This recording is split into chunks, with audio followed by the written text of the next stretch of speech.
Hello Technolovers, tahun 2025 menandai dinamika baru dalam lanskap pertahanan Asia. Di satu sisi, Indonesia, negara kepulauan besar dengan kekuatan militer yang terus berkembang dan peringkat Global Firepower atau GFP ke-13 di dunia, berdasarkan skor Power Index 0,2557, menunjukkan ambisi dan modernisasi alutsista yang terus meningkat.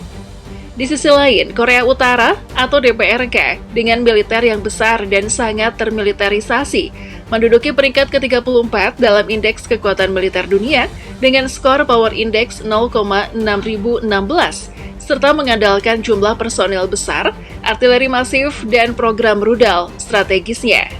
Dalam video ini kita akan menelusuri perbandingan pasukan, alutsista darat, udara, laut, serta strategi dan kapabilitas masing-masing negara.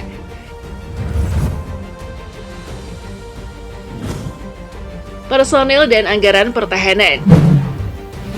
Kekuatan militer tak bisa dilepaskan dari jumlah personel dan sumber daya yang mereka miliki. Indonesia, menurut data Global Firepower, militer Indonesia memiliki skor Power Index 0,2557 dan menempati peringkat ke-13 di antara 145 negara di dunia. Sementara jumlah personel dibagi atas sekitar 400.000 personel aktif dengan cadangan dan paramiliter yang signifikan, meskipun jumlah pastinya bervariasi antar sumber. Anggaran pertahanan Indonesia relatif besar di kawasan Asia Tenggara, meskipun jauh di bawah negara-negara superpower, mencerminkan fokus modernisasi perlahan namun berkelanjutan dalam alutsista darat, laut, dan udara. Korea Utara dikenal memiliki salah satu militer terbesar di dunia dalam hal jumlah personel. Berbagai laporan menyebutkan KPA, Tentara Rakyat Korea, memiliki sekitar 1,3 juta personel aktif dengan cadangan dan milisi paramiliter dalam jumlah jutaan, menjadikannya salah satu kekuatan militer manusia terbesar di dunia.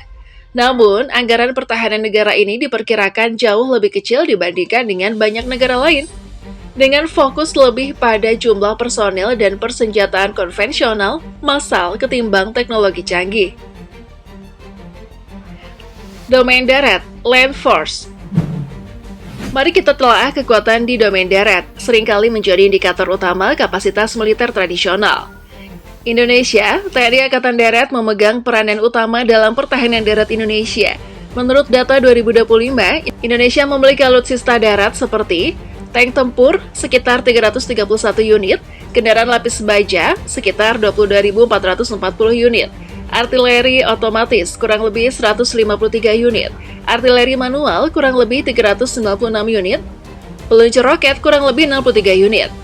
Personil TNI AD juga besar dengan puluhan ribu prajurit terlatih yang tersebar di seluruh wilayah kepulauan. Korea Utara menekankan kekuatan darat dalam doktrinnya. Di domain ini, KPA mengoperasikan tank tempur diperkirakan 4.830 unit, kendaraan tempur lapis baja kurang lebih 4.715 unit, artileri bergerak kurang lebih 2.588 unit, artileri derek kurang lebih 4.945 unit, peluncur roket kurang lebih 2.760 unit.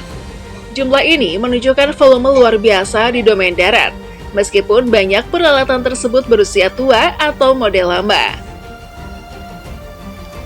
Domain udara atau air power.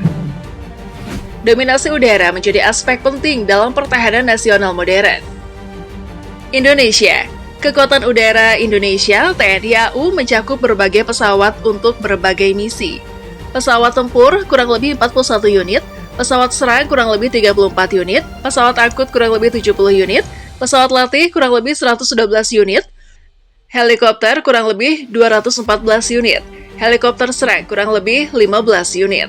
Jumlah total armada udara Indonesia lebih kecil dibanding negara superpower, namun memainkan peran penting dalam pertahanan wilayah luas bangsa kepulauan.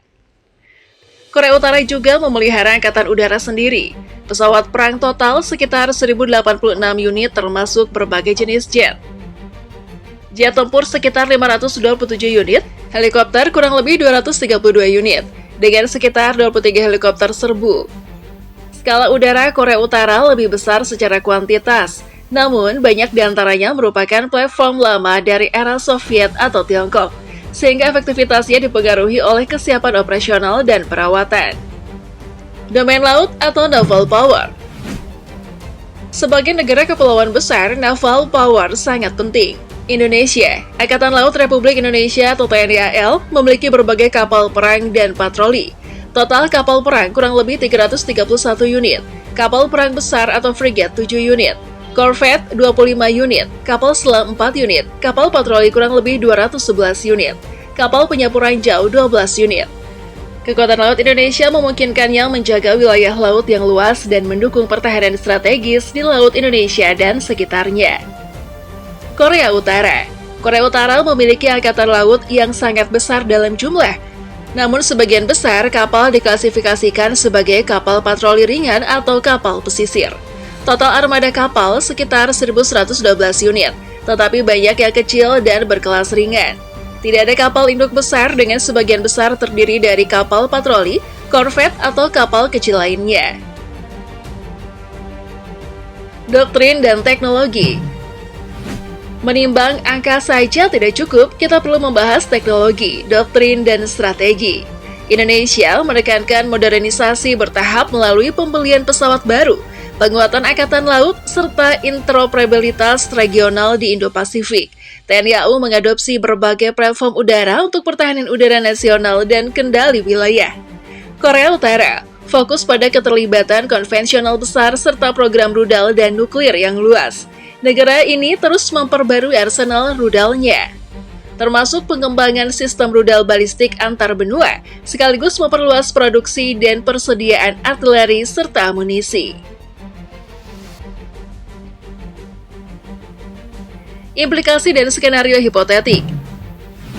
Jika kita membayangkan sebuah konflik hipotetik antara Indonesia dan Korea Utara, gambarnya jelas. Korea Utara unggul dalam jumlah personel darat, udara, dan laut secara kasar.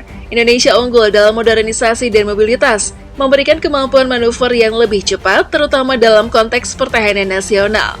Namun, dalam konflik nyata, ternyata faktor lain yang menentukan, seperti aliansi internasional, kesiapan logistik, geopolitik regional, serta penggunaan domain cyber dan ruang angkasa.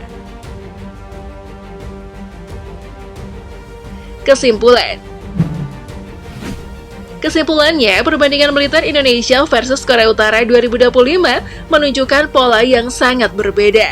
Indonesia, militer modern yang terus berkembang, memiliki peringkat tinggi di global firepower dan fokus pada pertahanan nasional serta kerjasama regional. Korea Utara, kekuatan militer besar secara kuantitas dengan fokus pada jumlah personel, artileri, serta kemampuan rudal strategis. Angka-angka ini memberi kita gambaran kasar tentang potensi dan strategi masing-masing negara pada tahun 2025, dan di dunia nyata, kekuatan militer hanyalah salah satu elemen dalam upaya menjaga perdamaian, stabilitas, dan keamanan global.